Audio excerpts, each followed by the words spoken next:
اللهم بعد عني وعنكم الحزن وامسح على قلبي وقلبكم بالراحة ولا تحملنا ما لا طاقة لنا به. اللهم امين يا رب العالمين. بسم الله والصلاة والسلام على رسول الله. السلام عليكم ورحمة الله وبركاته. اهلا بكم في اطباق الندى.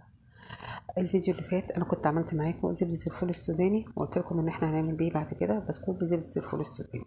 كده زبدة الفول السوداني دي ممكن نعملها سندوتشات للولاد او يحطوها على توست، بيبقى طعمها جميل جدا ومفيدة جدا للاطفال زي ما قلنا. هنعمل بقى بيه النهارده ان شاء الله بسكوت طريقه سهله وبسيطه واقتصاديه كمان. وادام عملتي زبدة الفول السوداني فكل المقادير تقريبا هتبقى عندك في البيت، لان مقاديرها مش صعبه ومش حاجه من بره. ان شاء الله الطريقه هتعجبكم. نقول بقى المقادير. بسم الله. عندنا 3 كوبايات دقيق، عليهم 3 معالق نشا. عندي زبدة الفول السوداني اللي احنا عاملينها مع بعض، بيضتين، بيكنج باودر، ذرة ملح، زيت، كوباية سكر، والفانيليا.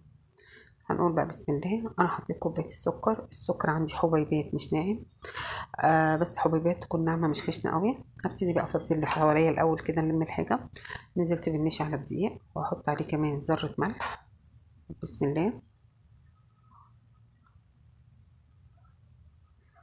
عندي بقى هنا هكسر البيضتين في بوله خارجيه زي ما قلنا طول الصيف، او عموما المفروض يعني ان احنا نكسر البيض في حاجه بره عشان لو في بيضه بايظه ما تبوظش معاكي بقيه المقادير. كسرت البيضتين كده بسم الله في البوله زي ما انتم شايفين. هنزل عليها بالفانيليا، لو عندك فانيليا سايله حطي فانيليا اللي هي البواكي، حطي 2 باكت.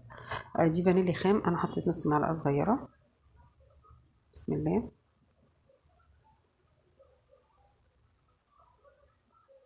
مش محتاج بقى مضرب ولا عجان ولا حاجه خالص، بالمضرب العادي كده او بالسباتيولا هيتعمل معاكي على طول. هنزل بقى على كوبايه السكر بزبدة الفول السوداني، دول كانوا حوالي 4 معالق، ده الربع كيلو اللي عملناه مع بعض. نزلت بيها كلها كده، وهنزل عليهم كمان بالبيض. بسم الله. وهبتدي اضربهم مع بعض لغاية ما السكر ينعم معايا. هيكون البيض وزبدة الفول السوداني هيكونوا نعموا معايا كمان وهيدوبوا السكر. زي ما قلت لكم، لو السكر خشن بقى اضربيه ضربة بالمطحنة كده او نعميه بالمطحنة، انما لو السكر عندك ناعم شوية، حبيباته يعني رفيعة، خلاص كده تمام. هنزل بعد كده بنص كوباية زيت. بسم الله. زيت طبعا يكون زيت نباتي طعمه حلو عشان ما يبوظش معاكي البسكوت او ما يبقاش طعمه وريحته وحشين في البسكوت. هقلب لغايه ما الزيت يختفي معايا ويتجانس مع بقيه المكونات. هتأكد كده ان الزيت اتجانس مع بقيه المكونات. هبتدي بقى احط معلقه صغيره جدا، يعني معلقه الاكل الشاي بس ممسوحه، بيكنج باودر. ما تكترش في البيكنج باودر عشان البسكوت ما يعلاش معاكي، احنا بس عايزينه من جوه يبقى فيه فراغات مش مكتوم بمعنى اصح. هنخل بقى النشا وذره الملح ومعلقه البيكنج باودر على الدقيق وهقلبهم كده. هبتدي بقى انزل بالدقيق بتاعي حبه حبه. انا مشغله الفرن بتاعي على 180، لو الفرن اللي هو اللي بالكهرباء ببقى مشغله فوق وتحت مع بعض، لو فرن الغاز بتبقي مشغله تحت بس. على ما يحمر من تحت على فكره مش هيبقى محتاج ان انت تولعي عليه شوايه. هنزل بنص كميه الدقيق كده بسم الله، وابتدي اقلب بقى عشان الدقيق يختفي. انا بقلب مش بعجن البسكوتات.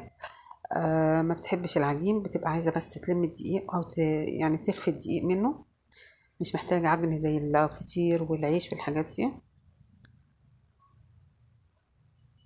بقلب كده بجيب من تحت لفوق زي ما انتم شايفين، وبنزلش بالدقيق الا لما الدقيق الاولاني يختفي خالص زي ما انتم شايفين كده معايا. هنزل بحبة حبة بسم الله كده.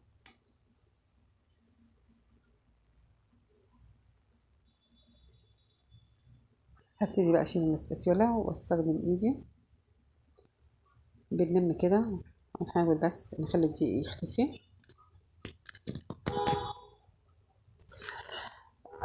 اخر خطوة بقى عندي، انا حطيت معلقة صغيرة خالص سمنة. انا بحب طعم السمنة في الاكل كله عموما، هو المفروض بيتعمل بالزيت بس انا حطيت معلقة سمنة صغيرة زي ما انتم شايفين كده. هحاول بقى ادخلها في البسكوت كله. انا ما خلصتش الدقيق، يعني كده هيبقى 3 كوبايات دقيق، هتشيلي منهم ال3 معالق النشا اللي احنا حاطينهم، يعني يبقى 3 كوبايات الا 3 معالق. النشا ده بيخلي البسكوته معاكي مقرمشه كده وحلوه، يعني كده يبقى الدقيق 3 كوبايات الا 3 معالق. 3 معالق حطينا بدلهم 3 معالق نشا. انا كده دخلت الزبده او السمنه في البسكوت زي ما انتم شايفين. وزي ما قلت لكم لما نيجي نختبر العجين نختبره بالايد النظيفه مش الايد اللي فيها العجين، لانها هتلزق كده كده في ايديك اللي فيها العجين. لقيت البسكوته كده حلوه والعجين بتاعها بقى مظبوط، نغطيها ترتاح 5 دقايق او 10 دقايق مش اكتر. انا مش هحط خميره عشان اقول هسيبها تخمر، انا اسيب بس العجينه ترتاح عشان لما تيجي تفرديها ما تلمش معاكي. اكون شلت الدقيق والحاجه من حواليا. كيسين تلاجة بقى افتحيهم، ناخد حته ونفردها بين كيسين التلاجة. بسم الله. زي ما قلت لكم انا مشغله الفرن بتاعي على 180 170 برضو يبقى حلو لو الفرن بتاعك حامي. احنا عايزين درجه حراره متوسطه، كل واحد حسب الفرن بتاعه. هبتدي بقى افردها بين كيسين كده.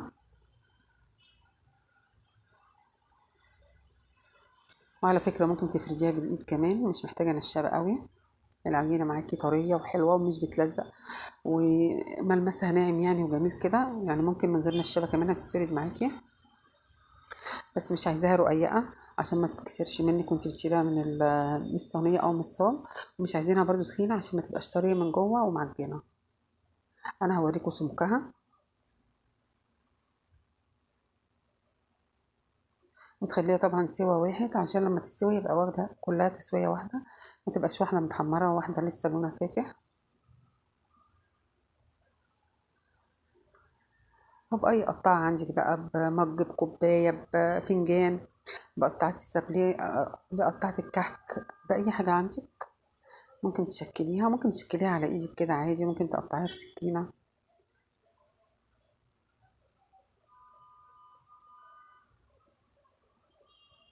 هقطعها بقى كلها بالشكل ده.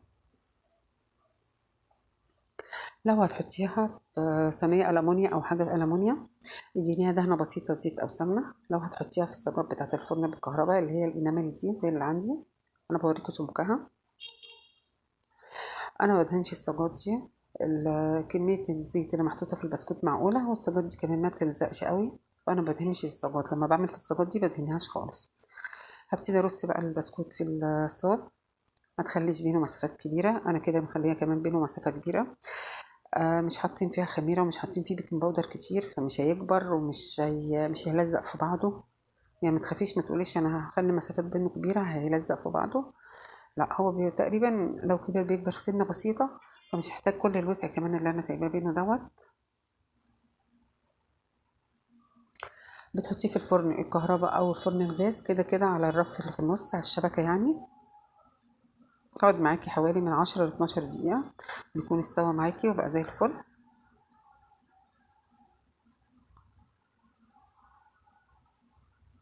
زي ما انتم شايفين كده مش سايبه بينه مسافات كبيره.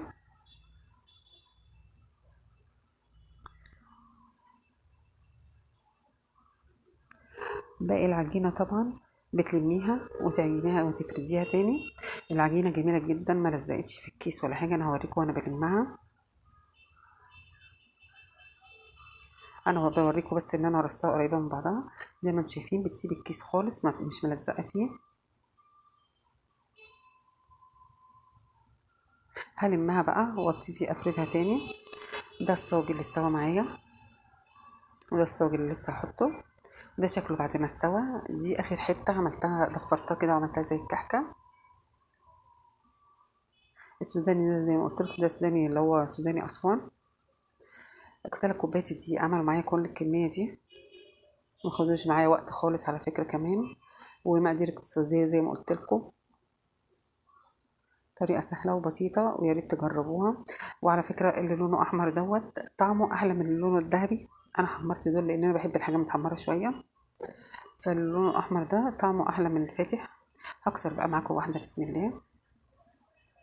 شايفين من جوه مش مكتومة بسبب معلقة البيكنج باودر الصغيرة اللي حطيتها. اتمنى ان شاء الله تجربوا طريقتي وتعجبكم، وبألف